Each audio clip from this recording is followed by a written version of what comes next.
لك الحمد يا الله الصلاة والسلام عليك يا رسول الله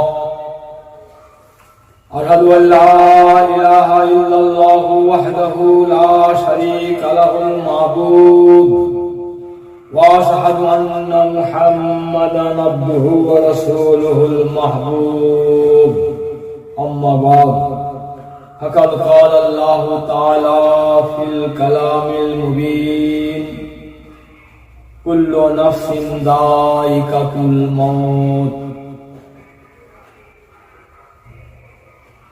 وقال النبي صلى الله عليه وسلم إنما الموت جسر يوصل الحبيب إلى الحبيب رب العالمين الله تبارك وتعالى তিনি সব সময় সবার থেকে আড়ালে আছেন। এই জন্য মানুষ সবাই তার অস্তিত্বে বিশ্বাসী নয়। তবে রব্বুল আলামিন আল্লাহ তাবারক তাআলা আহকামুল হাকিমিন মহাকৌশলী আল্লাহ তিনি এমন একটা বিধান করে রেখেছেন যে বিধানকে দুনিয়ার বুকে কেউ অস্বীকার করতে পারে না। আল্লাহ নাই এ কথা বলার মতো লাখ মানুষ আছে, আমি রাসূলকে মানি না এ কথা বলার মতো লাখ মানুষ আছে, আমি কোরআন মানি না এ কথা বলার মতো লাখ মানুষ আছে। কিন্তু পৃথিবীর শুরু থেকে এ পর্যন্ত এমন কোন মানুষের কোন ইতিহাস কেউ দেখাতে পারবে না যে সে বলেছে আমি মরণকে অস্বীকার করি, মরণ মানি না। মরণ হচ্ছে অনিবার্য। আর হযরতে রাসূল পাক সাল্লাল্লাহু আলাইহি ওয়াসাল্লাম মরণ সম্পর্কে তিনি বলেছেন ইন্নামাল মাউতু জাসরুন ইউসিলুল হাবিবা ইলাল হাবিব। মরণ হলো একটা সেতুর ন্যায়, যেমন সেতু বন্ধুকে বন্ধুর সঙ্গে মিলিয়ে দেয়। নদীর দুই দিকে যদি দুই বন্ধু থাকে তারা একে অপরের আলিঙ্গন করতে পারে না, হাতে হাত মেলাতে পারে না যতক্ষণ পর্যন্ত একটা সেতুর ব্যবস্থা না হয়। তো বান্দার সঙ্গে আল্লাহ মহামিলনের মাধ্যম হলো মরণ। তো মরণ কোনো খারাপ নয়, যাই হোক মরণ হচ্ছে অনিবার্য, মরণ থেকে কেউ রেহাই পাবে না। মরণের পরের অবস্থা সম্পর্কে বর্তমানে কিছু মানুষ একটা খুব বাজে কথা বলতে আরম্ভ করেছে যে মরা গরু ঘাস খায় না, অতএব যারা মরে গেল তাদের জন্য দুনিয়াবাসীরা আত্মীয় স্বজন যারা জীবিত তারা কোনো দোয়া করলে এ দোয়ায় তাদের কোনো কাজ হয় না। এই কথাটা কিন্তু সম্পূর্ণ শরীয়ত বিরোধী কথা। এই ধরনের কথা কোরআন হাদিসের কোন জায়গায় অস্তিত্ব কেউ দেখাতে পারবে না। তবে যে সমস্ত মানুষ এই সমস্ত কথা বলছে যে মরণের পরে আত্মীয় স্বজনদের দোয়ায় কোনো কাজ হয় না, আমি কেবল তাদের উদ্দেশ্যে অল্প সময়ের মধ্যে কয়েকটা হাদিস আমি পেশ করব, যে হাদিসগুলি থেকে স্পষ্ট হয়ে বোঝা যায় যে মরণের পরে মানুষ জীবিতদের মুখাপেক্ষী হয়ে থাকে এবং তাদের দোয়া খায়ে মৃত ব্যক্তির জন্য বহুত বড় উপকারী হয়ে তাদের সামনে পৌঁছে যায়। রাসূল পাক সরওয়ারে কায়নাত সাল্লাল্লাহু আলাইহি ওয়াসাল্লাম বলেছেন ইয়া মাতাল ইনসানু ইনকাতা আনহু আমালুহু ইল্লা মিন সালাসা। মানুষ যখন মরে যায় তাদের সমস্ত আমল বন্ধ হয়ে যায় ইল্লা মিন সালাসা। তিন শ্রেণীর মানুষ তারা কিন্তু কবরে শুয়ে শুয়ে পেনশনের ন্যায় সওয়াব পেয়ে যায়। এই তিন শ্রেণীর মানুষ কারা? আমার রাসূল পাক সাল্লাল্লাহু তাআলা আলাইহি ওয়াসাল্লাম বলেছেন সাদকাতুন জারিয়া, সাদকায়ে জারিয়া যদি কোনো ব্যক্তি করে যায় দুনিয়াতে, মসজিদ মাদ্রাসা করে গেল বা এমন জনহিতকর কোনো কাজ করে গেল, এই কাজ যতদিন পর্যন্ত থাকবে কবরবাসী কবরে শুয়ে শুয়ে এর সওয়াব পাবে। তাহলে বুঝা গেল যে দুনিয়ার আমলের কিছু উপকার কবরে পাওয়া যায়। 2 নম্বর, রাসূল পাক সাল্লাল্লাহু আলাইহি সাল্লাম বলেছেন, কেউ যদি দিনী কোনো কিতাব পত্র লিখে যায় এবং মানুষ তার থেকে উপকৃত হতে থাকে, এই ব্যক্তি কবরে শুয়ে শুয়ে সওয়াব পায়। 3 নম্বর বলা হয়েছে, ওয়ালাদিন সালিহিন ইয়াদউ লাহু, সুসন্তান যদি কেউ রেখে যায় আর সেই সন্তান যদি তাদের জন্য দোয়া করতে থাকে, তো কবরে শুয়ে শুয়ে তারা সওয়াব পাবে। তো বুঝা গেল সুসন্তান সাদকায়ে জারিয়া তো নিজে করে গিয়েছে এবং কিতাবপত্র নিজে লিখে গিয়েছে, কেউ বলতে পারে না তারই আমল, তার সওয়াব সে পেয়ে যাচ্ছে। কিন্তু এই যে 3 নম্বরে যেখানে আল্লাহ রাসূল বলছেন ওয়ালাদিন সালিহিন ইয়াদউ লাহু, সেই সুসন্তান নেক সন্তান যে তার জন্য দোয়া করে থাকে, তা বুঝা গেল যে সুসন্তান নেক সন্তানের দোয়ায় মৃত ব্যক্তি উপকৃত হয়। মরা গরু ঘাস খায় না, এই কথা বলা বহুত বড় বোকামি কথা, মূর্খামি কথা, শরীয়ত বিরুদ্ধ কথা। এই ধরনের কথা থেকে মানুষকে তওবা করা উচিত। দুনিয়ার কোনো মানুষ এ কথা চ্যালেঞ্জ করে বলতে পারে না, জোর গলা বলতে পারবে না আমার আমল আমার জন্য যথেষ্ট, কারোর আমি দোয়ার মুখাপেক্ষী নই, এ কথা কেউ বলতে পারে।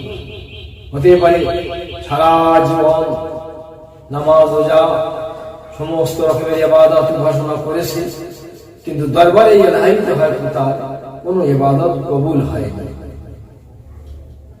তাহলে বুঝা গেল যে নিজের আমলের উপর নির্ভরশীল শুধু হলে হবে না, অপরের দোয়ার মুখাপেক্ষী হয়ে থাকে। আর রাসূল পাক সাল্লাল্লাহু আলাইহি সাল্লাম পরিষ্কার ভাষায় বলে দিয়েছেন, ওয়ালাদিন সালিহিন ইয়াদউ লাহু, সুসন্তান নেক সন্তান যখন তার জন্য দোয়া করে, সেই দোয়ায় সে উপকৃত হয়ে যায়। পেনশনের ন্যায় কবরে শুয়ে শুয়ে পিতা মাতা সওয়াব পেয়ে থাকে। 2 নম্বর হাদিস, রাসূল পাক সাল্লাল্লাহু তাআলা আলাইহি ওয়াসাল্লাম বলেছেন, মাল মাইয়িতু ফিল কবর ইল্লা কাল গারিকিল মুতাগাব্বিস, মানুষ যখন ইন্তেকাল করে কবরে তার অবস্থা কেমন হয়? হাবুডুবু হওয়া ফরিয়াদকারী ব্যক্তির ন্যায়। নৌকা জাহাজ ডুবি যখন হয়ে যায়, মানুষ যখন নিরুপায় হয়ে হাবুডুবু খায় আর বাঁচাও বাঁচাও করে রব করে চিৎকার করে, তো মরণের পরে যেন সে মহাসমুদ্রের মাঝখানে পড়ে গেল। তো রাসূল পাক সাল্লাল্লাহু আলাইহি ওয়াসাল্লাম বলেছেন, কাল গারিকিল মুতাগাব্বিস, সে সব সময় জীবন্ত মানুষের ন্যায় ফরিয়াদ করতে থাকে, ওয়ায়ান্তাজিরু দাওয়াতান, আসে দোয়ারি মুখাপেক্ষী হয়ে থাকে, দোয়ার অপেক্ষায় থাকে। তালহাবু মিন আবিন আও উম্মিন আও আখিন আও সাদিকিন, যে দোয়া তার বাপের পক্ষ থেকে, তার মায়ের পক্ষ থেকে, তার ভাইয়ের পক্ষ থেকে, কিংবা কোন বন্ধু বান্ধবের পক্ষ থেকে তার কাছে পৌঁছে যায়। যখন এই দোয়া তার কাছে পৌঁছে যায় আত্মীয় স্বজনের পক্ষ থেকে, তার অবস্থানে কি হয়? রাসূল পাক সাল্লাল্লাহু আলাইহি ওয়াসাল্লাম বলেছেন, হাইয়া লাহিকাতহু, যখন তার কাছে দোয়া পৌঁছে যায়, কানা আহাব্বু ইলাই মিনাদ দুনিয়া ওয়া মা ফিহা, সমস্ত দুনিয়া এবং দুনিয়ার মধ্যে যা কিছু আছে সমস্ত জিনিস অপেক্ষা তার কাছে এই দোয়া বেশি প্রিয় হয়ে যায়, বেশি প্রিয় হয়ে যায়। ওয়াইনাল্লাহ তাআলা লা ইউজিলু আলা আহলিল কুবুর মিন দুআ আহলিদ দুনিয়া আমসালাল জিবাল। আল্লাহ রাসূল সাল্লাল্লাহু আলাইহি ওয়াসাল্লাম আরো বলেছেন, জগৎবাসীর দোয়া কবরবাসীদের কাছে পৌঁছায় এরকম আমসালাল জিবাল, পাহাড় পর্বতের ন্যায় হয়ে পৌঁছে যায়। এই সমস্ত হাদিস থেকে স্পষ্ট বোঝা যাচ্ছে যে মানুষ যে দোয়ার ব্যবস্থা করে, কুল খানি, কোরআন খানি ইত্যাদি ইত্যাদি, কিংবা যারা নামাজ রোজা করছে সেই সঙ্গে কিছু নফল নামাজ পড়ে, বা কোনো সাদকা করে দান খয়রাত করে যে দোয়া করতে থাকে, এই দোয়ায় আত্মীয় স্বজন যারা কবরস্থ হয়েছে তথা সারা দুনিয়াবাসী যারা কবরস্থ হয়ে রয়েছে তারা উপকৃত হয়ে থাকে। মনে করি এই ধরনের কথা বলা এই হাদিসগুলি সম্পূর্ণ বিপরীত কথা বলা। আল্লাহ তাবারক তাআলা এই সমস্ত মানুষকে যেন হেদায়েত করে আর তারা যেন এই হাদিসের প্রতি বিশ্বাস করে। বড় রাসূল পাক সরওয়ারে কায়নাত সাল্লাল্লাহু আলাইহি ওয়াসাল্লাম এই কথা বলেছেন, উম্মতি উম্মাতুন মারহুমা, আমার উম্মত হলো আল্লাহ তাবারক তাআলার দয়া প্রাপ্ত। তাদখুলু ফি কুবুরিহিম বিজুনুবিহিম, তারা কবরেতে ঢুকবে গুনাহ নিয়ে ঢুকবে। তাখরুজু মিনাল কুবুরি লা জুনুবাল লাহুম, কবর থেকে তারা বার হবে বেগুনাহ। সুবহানাল্লাহ আলহামদুলিল্লাহ লা ইলাহা ইল্লাল্লাহ, কত বড় কথা। রাসূল পাক সাল্লাল্লাহু আলাইহি ওয়াসাল্লাম নিজের উম্মত সম্পর্কে বলছেন যে আমার উম্মত আল্লাহ তাবারক তাআলার এমন দয়া প্রাপ্ত যারা কবরেতে ঢুকবে পাপের বোঝা নিয়ে এবং কিয়ামতের ময়দানে তারা বার হবে বেগুনাহ।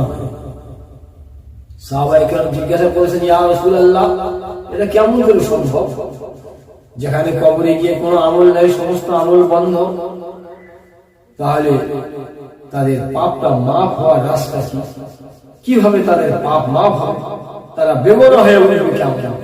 রাসূল পাক সাল্লাল্লাহু আলাইহি ওয়াসাল্লাম বলেছেন, বিসমিল্লাহিল মুমিনিন, মুমিনদের দোয়ার বরকতে বাপ মরে যাবে, ছেলে তার জন্য কাঁদবে, ছেলে মরে যাবে, বাপ কাঁদবে, স্বামী মরে যাবে, স্ত্রী কাঁদবে, স্ত্রী মরে যাবে, স্বামী দোয়া করবে, এক ভাই মরে যাবে, অন্য ভাই দোয়া করবে, এক পাড়া প্রতিবেশী মরে যাবে, অন্য পাড়া প্রতিবেশী দোয়া করবে, এক দেশের মানুষ মরে যাবে, অন্য দেশের মানুষ দোয়া করবে, এক জামানার মানুষ মরে যাবে, অন্য জামানার মানুষ তাদের জন্য দোয়া করবে। এই যুগ যুগান্তর ধরে দোয়া পৌঁছাতে পৌঁছাতে শেষে গিয়ে দেখা যাবে যে একদলের গুনাহকে আল্লাহ তাবারক তাআলা মাফ করে দিয়ে কিয়ামতের ময়দানে বেগুনাহ করে বের করে দিয়ে দেবেন। তাহলে বুঝা গেল যে জীবিতদের দোয়ায় কবরবাসীদের উপকার হয়। আল্লাহ রাসূল সাল্লাল্লাহু তাআলা আলাইহি সাল্লাম যা বলেছেন, আয়া কথা হচ্ছে অতি বাস্তব যে আজ আমরা দোয়া যা করি কেবল নিজের আত্মীয় স্বজনের জন্য নয়, সারা বিশ্বব্যাপী দোয়া করা হয়। আয় আল্লাহ তাবারক তাআলা, আমরা যা কিছু করলাম, আমি যা কিছু দান করলাম, আল্লাহ এর সওয়াব আমার রাসূল পাক সাল্লাল্লাহু আলাইহি ওয়াসাল্লামের দরবারে হুজুর পাকের ওসিলা সমস্ত আম্বিয়া ইকরাম, সমস্ত আউলিয়া ইকরাম, সমস্ত মুমিনিন মুমিনাতের আল্লাহ এইভাবে দোয়া করা হয়। তারপর নিজের আত্মীয় স্বজনদের জন্য খাস করে দোয়া করা হয়। এই যে সারা বিশ্বব্যাপী সমস্ত মুমিন মুমিনাতের জন্য যে দোয়া করা হয়, এই দোয়া যুগ যুগান্তর ধরে সারা দুনিয়ার মানুষ করে যাচ্ছে। এতে আল্লাহ তাবারক তাআলা একদলের গুনাহকে মাফ করে দিয়ে কিয়ামতের ময়দানে তাদের বেগুনাহ করে তুলবেন। মোট কথা, আমি যে সমস্ত হাদিস অল্প সময়ের মধ্যে আলোচনা করলাম, এই হাদিসগুলি থেকে স্পষ্টভাবে বোঝা যাচ্ছে যে মোট দ্বারা কবরে শুয়ে শুয়ে জীবিতদের দোয়া তারা পেয়ে থাকে। রাসূল পাক সাল্লাল্লাহু আলাইহি ওয়াসাল্লাম আরো বলেছেন, ইন্না হাদিয়াতাল হিয়া ইলাল আমওয়াত আল ইস্তিগফার লাহুম, বরং মুর্দাদের জন্য জীবিতদের উপঢৌকন হলো তাদের জন্য দোয়া করা। আলহামদুলিল্লাহ, সমস্ত মুমিন মুমিনাত কবরেতে তারা উপকৃত হবে, দুনিয়াবাসীর দোয়া তারা পাবে। তবে যারা কাফের, মুশরিক, মুনাফিক, নাস্তিক, তাদের কিন্তু কোনো উপকার হবে না, তাদের কোনো দোয়া পৌঁছাবে না। তবে যারা এই ধরনের কথা বলছে, মোরা গরু ঘাস খায় না, সে মোরা গরু বলতে গেলে ওই নাস্তিক, ওই কাফের, ওই মুশরিক, ওই মুনাফিক, যাদের সঙ্গে ইসলামের কোনো সম্পর্ক নেই, তারা নিশ্চয়ই কবরে কোন রকমের জিন্দাদের কাছ থেকে দোয়ায় উপকৃত হবে না।